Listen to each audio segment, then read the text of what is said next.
Hello, everyone, and welcome to another episode of CampusCare EdTalks. I, Mehak Dhiman, your host for the day, would like to welcome you all. EdTalks is a platform where educators and leaders come on board and express their viewpoints related to education and society. Our topic for the day is how can schools help teachers to avoid burnout and to express her viewpoints on the same. We have with us Mrs. Ruchika Sukhija ma'am, principal of Mahavir Senior Model School. A very warm welcome, ma'am. Thank you so much. Glad to be here. It's an honor to have you here on board with us, ma'am. How are you doing? I'm good. Thank you so much. Not having any burnout for sure. That's really great, ma'am. So, ma'am, let's start off with the session, ma'am. We are here talking about about teachers burnout and how can schools help to avoid this. So, starting off with the session, what, in your opinion, is a burnout, ma'am? And why do you think, what exactly, how is it caused in the educators, especially? First of all, I would like to begin by saying that the topic that has been chosen, that actually shows that you care. So you have called the series Campus Care. And yes, I have hardly seen anybody talking about the teachers. We do talk about teachers' growth. We do talk about how teachers need to learn, relearn, and learn more things. But hardly anybody talks about the fatigue, the tiredness that perhaps creeps in, the support that they require. So, thank you so much for actually bringing up this topic today. And of course, whenever we are looking at teaching, we call it a very rewarding profession. At the same time, the people who are on this side of the table, they would realize that it is a very demanding profession as well. So, the general conception is that you have to work for 8 hours and then you can go home and relax. No, it is not like that. It is actually heavy hours and a huge workload that they have to, carry on their shoulders. And it is not only the physical work that they are doing, it is also a lot of emotional support that they are providing to their students, to the families.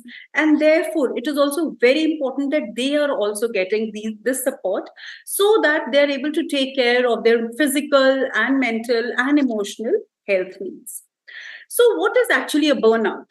What I feel is that burnout is a continual state of chronic stress that perhaps leads to physical fatigue, more important, mental and emotional fatigue. Thereby, you get detached to your profession, you get detached to the job that you are doing. You have a feeling that whatever I am doing is not whatever I'm doing is not effective. You have a deep sense of lack of accomplishment. And here, I think it is very, very important to point out that teachers are generally high achievers who have to really work very hard. Teaching is again one profession in which they have to have so many challenges. There are so many significant challenges. So the curriculum is changing, the learning styles are changing, the children are changing, there are policies which are changing. They have to cater to that also. They have to cater, it's inclusive education, they have to cater to the students with special needs. Children have their own emotional traumas, they have administrative work to top on the top of that. So actually there are so many things that are going on simultaneously.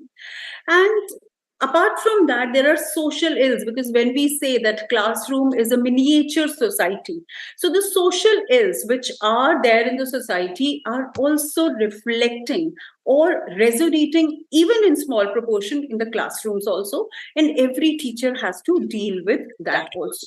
So in a nutshell, the challenges are so many.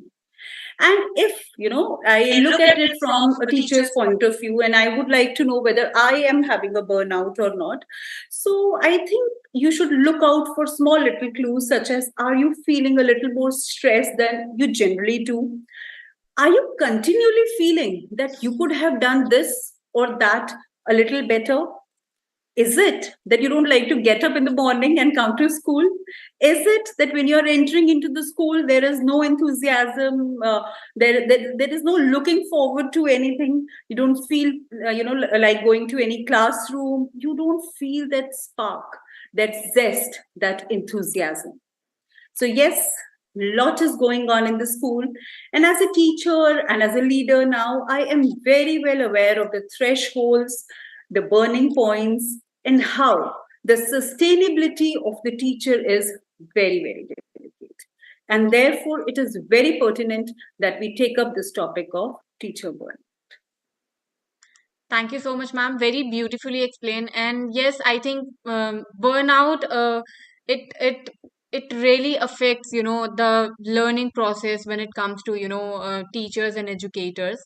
So moving forward, ma'am, how can do you think, the schools can help the teachers to avoid this burnout?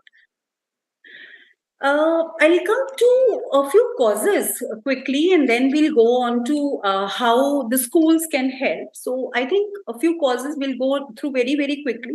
Sometimes I feel in the school itself, the communication is not very, very clear, and which leads to very unclear expectations. So, when I am myself in ambiguity as to what is expected from me, so perhaps that leads to burnout.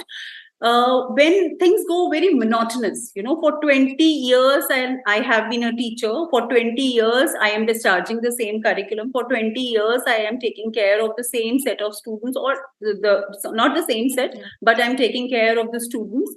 So that also causes that burnout. For 20 years, that monotonous life that you are leading, the same classroom scenario, the same home scenario, when you do not get time for yourself sometimes, and in the school scenario, perhaps sometimes when you do not get support also. I also feel that teachers do get burnout with a perceived, not real, lack of control. When they feel that I do not have control over what I'm doing. Sometimes I have seen the teachers put it on luck. It is my luck that things are taking place, taking in this place. It is my luck that I do not have a bright class. It is my luck that so many students are, getting affected in my class. So they do not take the responsibility of their own actions or what they need to do. So that also leads to burnout. Then sometimes, of course, policies, issues, policies can be national, it can be the school policy also. And according to me, the most important factor is also dysfunctional workplace dynamics, wherein, perhaps the leader is not supportive, perhaps your colleagues are not supportive, perhaps that dynamics have become so bad that you're not able to get support from your colleagues or from anywhere else. All of this add to burnout. None of them can be solely the reason of any burnout, but when two or three factors add up, of course it becomes a very exaggerated thing, and it leads to burnout. And I think schools actually have to, now it is the real time that school have to take a step forward and help the teachers, all the more pertinent, because remember, teachers are also coming back to school after 2 years. It is not only that the students are having unprecedented problems. 6 months, 1 year, almost 1 year into physical teaching, we have seen problems that we have never witnessed. We are seeing the socio-economic, the socio-emotional needs of the children in altogether different way.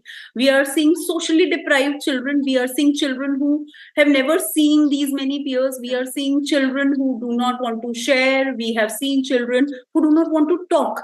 We are seeing children who are very, very particular about, their own belongings. Not only they don't want to share, they don't even want to keep it on a side, even in the classroom. So it is basically the teachers who are also facing all of this. So this quick change that is happening and that has happened. So I feel teachers are also facing unprecedented challenges. So this is the time, if we want the golden learning triangle, as I lovingly call it, I feel that teacher, parent, and the child is the golden learning triangle. We have to take care of teachers. So I think, how can school help? I think schools need to provide a little more autonomy to the teachers, because only when my own creativity comes out in my class, only when I am able to do what I actually want to do in the class, then perhaps I'll be a happy teacher. Once I am a happy teacher, once I am a contented teacher, my students are also going to be happy. So I think teachers need to be given autonomy. I think we need to recognize that teachers also require help. So why are we organizing sessions only for students? Why are there no sessions for teachers? And even if we are organizing only, let's say, curriculum growth or academic growth or soft skills, etc. We are doing these kind of. Why not yoga sessions? Why not teaching them what is actually mindfulness? For years now, we are talking about mindfulness. I am sure even teachers are not aware of what is mindfulness. So we need to have these sessions to for the teachers also, wherein teachers also feel that they are cared for, and perhaps they are going to find their own solutions. Also, I feel every school has its own hierarchy and the own structure. Therefore, we require a few people to listen to the concerns of what the teachers have, to listen to what the problems they are facing, to listen to what they have to say. They also need a vent. Most of the times they are not even looking for solutions because they already manage a classroom situation and then come back to you. So they are looking up to you for further guidance. But the first thing that they want is that somebody should listen them out. I also feel that we must provide them with more and more opportunities. When I say opportunities, I do not simply mean opportunities for their growth. Of course, financial growth is important, academic growth is important. I also feel we need to provide them with opportunities to unleash themselves. If I am a physics teacher, I might be a good painter as well. So why not give me this opportunity wherein perhaps I can learn mandala art, or I can teach something to my students which is necessarily not my subject. So more and more such opportunities which do not have, let's say, a supervisory check should be provided to the students, to the teachers. Help. We want to provide help to the students, of course, but help to the teachers should also be provided. And last, but of course not the least, in which I have been following diligently over past 2 years, that we need to celebrate ourselves. Teachers need to celebrate themselves in the school itself. They need to unwind, they need to relax. We necessarily need to have a few team bonding activities within the school itself. So celebrating teachers is very, very important, and every school must follow it. Thank you so much, ma'am. Very beautifully explained, all the causes and how can schools help the teachers. And yes, I think, it is usually unseen, the burnout that the teachers are having. It is usually unseen. So lastly, ma'am, do you think teachers can also help, themselves, each other maybe, to avoid this kind of burnout? Definitely. I feel, first of all, teachers have to help themselves, and then teachers have to help each other also. So, yes, I feel that schools should provide the support from colleagues, from superiors, from counselors. We should provide specialized sessions. The campus should be teachers friendly, but teachers, first of all, need to help themselves. It is very, very important that we keep healthy. We do have a routine. Whenever we talk to the students, we talk about a healthy routine. We do say that you must run, you must exercise, you must do something, but we ourselves do not follow that. So we must do that, because if you are doing it, of course, you sleep better, you eat healthy, and then you wake up rejuvenated, all ready to go to your school. I also feel teachers must develop a personal time routine. So there were times when we also used to have so many hobbies, and perhaps at that time I didn't get that time to nurture my hobbies. So this is the time when we should either develop or rediscover those hobbies. That is very, very significant, because even in the most stressful times, these hobbies are going to keep us grounded. These hobbies are going to give us satisfaction, the contentment, the happiness that we require even in the most stressful or the rush hours. I also feel that teachers need to recognize themselves. I always feel that we should not look for recognition from outside. The recognition should come from within. So my own satisfaction is, of course, the biggest recognition, but I do tend to forget what I had done perhaps 2 years back, 1 year back, or even 1 month back. So I strongly recommend that we should keep a journal, a daily journal. At least we should write what went well, what did not go very well, what I liked, what I did not like, what gave me, what was my aha moment, what gave me satisfaction. And when perhaps you are going through it after an year or even after a week, you will know. After a week, of course, it will be altogether different thing. You will be able to know that this worked, this did not work. So now I have to do this. So it gives you the future course of action.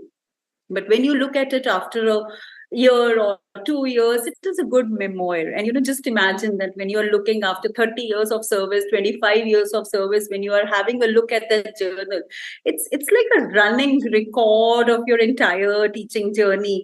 And it is actually a testimony of a life which is well served. So the kind of golden memories that it would have. So I feel teachers should keep a daily journal.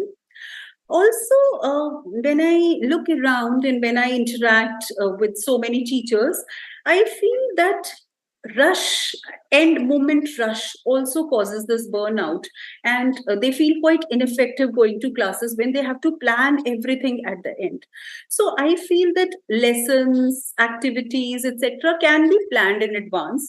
If we are doing it in the beginning of the curve, then perhaps I can avoid my dreaded Sunday blues, Sunday evening blues, when I have to prepare for the school. And of course on Monday I will be ready to go. So last minute rushes, last minute activities, last minute planning, I think teachers need to avoid that. As far as we helping each other is concerned, I think we must talk to colleagues. We must develop that circle. When I'm talking about making a community, I think there are two kind of communities that both of that each one of us should have. Some should be in group, that is perhaps your colleagues. So people who understand the challenges that you are facing, people who are facing similar challenges, perhaps they have undergone the same situations, and some of them also know the solutions, and you are also able to help them out. There should also be people who have nothing to do with your profession, so that it is a support network that you are creating, and perhaps it can be other members of your family, and it will help you identify the other strong tenets of your identity.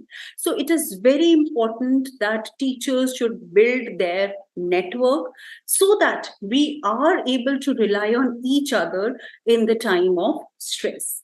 At the same time, and it again comes from my observation, at the same time, when we are building these kind of communities, we also have to guard ourselves from the contagious negativity.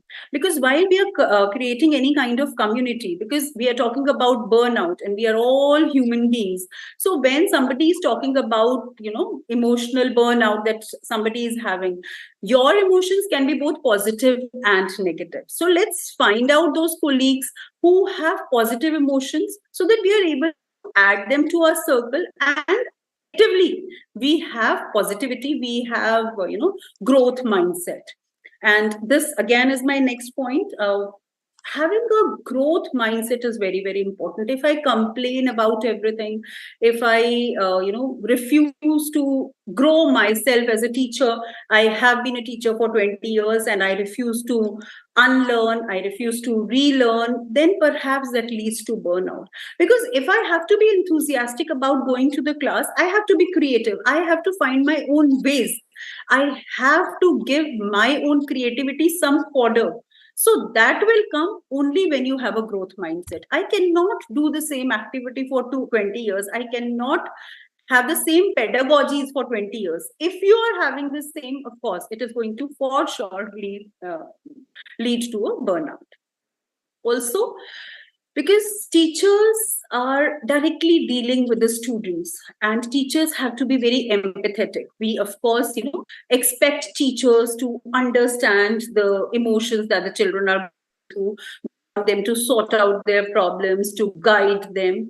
So I feel, since you are at the center of so much of hardship, sometimes when we are listening to all of these things, our own pain centers are activated. So we need to have that healthy emotional distance. And of course, easier said than done, but we need to practice it, so that instead of empathy. We need to have compassion. We need to have compassion. We need to help out our students. Of course, it's a part of the connect that you have to build with the students. It's a part of our responsibilities to have compassion rather than the empathy, because when we are having empathy, we do feel that own pain and we do internalize that pain sometimes. So having that safe emotional distance is very much required. Summing it up, I actually feel that we can create communities, we can have growth mindset, schools can also provide opportunities, and we can do so many things. But I strongly feel that only person who can help a teacher prevent any kind of burnout is the teacher himself or herself. We have to pursue our hobbies. We have to be passionate. We have to make ourselves happy. We have to have some time for ourselves. Only when I am happy, only when I am contented as a teacher, I will become passionate. Only when I am passionate, I can actually become a top notch educator. Otherwise, it is not possible. So, my only message to the teachers is enjoy your time in the classroom, relish the time that you have with your students, and when that final school bell rings, go get a few hours for yourself. That is very important. Thank you. Thank you so much, Ruchika ma'am.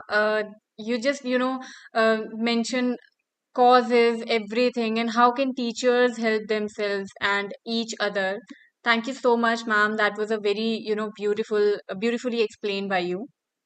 Thank you so much. I am so very honored to be here, and I hope that we are able to help out a few teachers.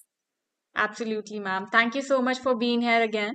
And for all the viewers watching us out, please don't forget to subscribe to our channel for more stuff like this. Thank you, ma'am. Have a great day. Thank you.